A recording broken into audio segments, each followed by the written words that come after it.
Hi people, it's Archivist here, hope you're doing well, and today I have yet another Yu-Gi-Oh! Master Duel video for you, and for the next week we have the Xyz Festival.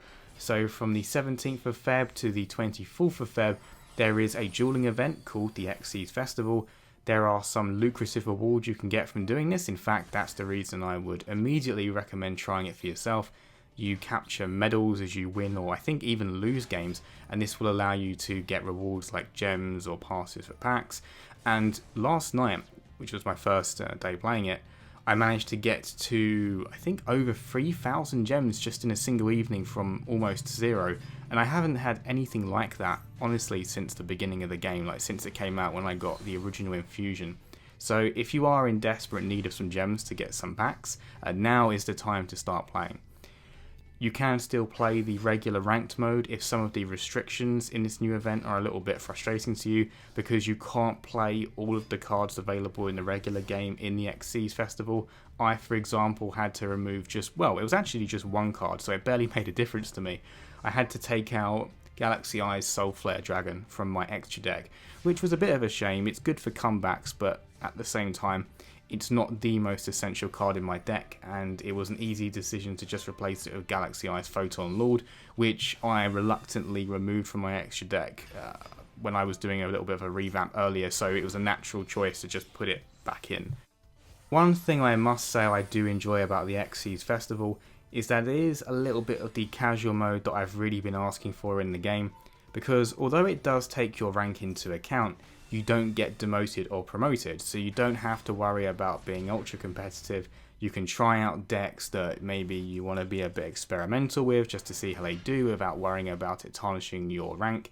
And furthermore, it just makes it a little bit more laid back, a little bit more casual. And I do play this game after work typically. It's really my means of winding down.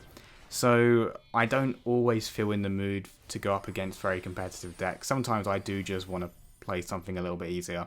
So Xyz Festival is giving me a little bit of a taste actually of the casual mode that I would want, to the point where it's even restricting some powerful meta cards so you don't have to even worry about facing some of them, which is brilliant in my opinion, but I'm sure not everyone likes that. The only thing that is a negative though is because you get rewards, it seems, whether you win or lose. Like, you can't surrender, but you can lose and still get rewarded. I have noticed a lot of players that seem to be intentionally throwing games. One was a really sad one because I remember they opened with Toon World and I thought, oh wow, I'm finally going to get to go up against a Toon deck, but no, it quickly transpired that he was just trying to sacrifice his life points, because then you went on to play loads of unrelated cards where the only common theme was sacrificing your life points, and he destroyed himself with his own trap card on my first turn.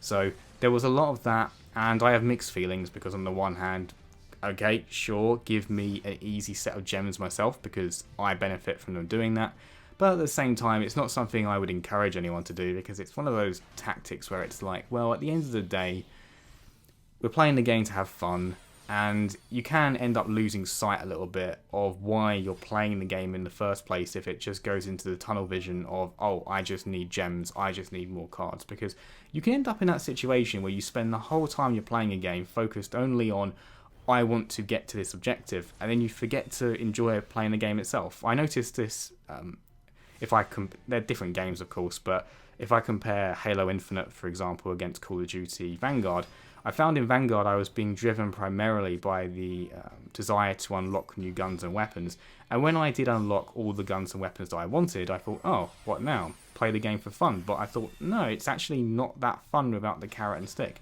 But then with Halo Infinite, there isn't much of a progression system there, but I find myself playing a lot because I just enjoy it, I just have fun. So it's important, coming back to Master Duel of course, not to lose sight of the fact of why are you playing the game. Is it just an endless search for gems? Is that what you define as having fun, just collecting the gems? Or is it having fun in the duels? And it's like, I think people tell themselves, oh yes, but I'm just getting the gems so I can get the decks and then I'll have fun. But I find those people don't do that, they just keep endlessly doing this. So it's just my opinion on it. I wouldn't personally do it. Like, I'm all for doing this event to try and capitalize on the rewards of course, but I don't think I'd create a self-destruction deck to do it. Outside of the games where my opponent was intentionally trying to self-destruct though, I did have a lot of fun. There were opponents that put up a good fight. In fact, I had some longer games, which is always something I enjoy a little bit more because it feels like more of a duel, more of a back and forth. Although my Galaxy Eyes deck is designed to go for a quick kill, I can't deny that. It is also fun having a bit of challenge where you can't just go straight into Galaxy Eyes Prime Photon Dragon, for example. I need to put my defenses up and then build up to that heavy attack. And then in one of the games, once again, I was reminded of the formidable power of Astral Kuriboh. Such a great addition. I'm so glad I looked into that card because I managed to keep 2 powerful Xyz monsters up on the field for many turns.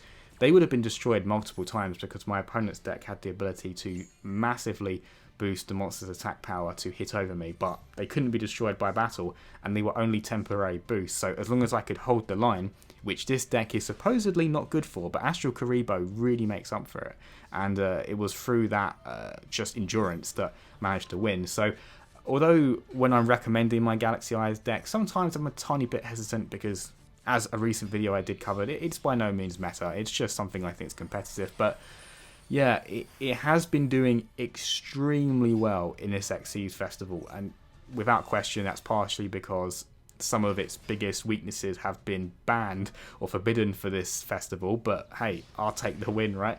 So if you want to do well, I might confidently say this time, you might want to try mimicking my deck. And if you'd like to do so, I will put a complete list of all the cards in this Xyz Festival deck in the description. And to be honest, I do see this being decently good even outside of the Xyz Festival, as it's so close to my regular Galaxy Eyes deck anyway, so if you're seeing this video a little bit late, don't worry.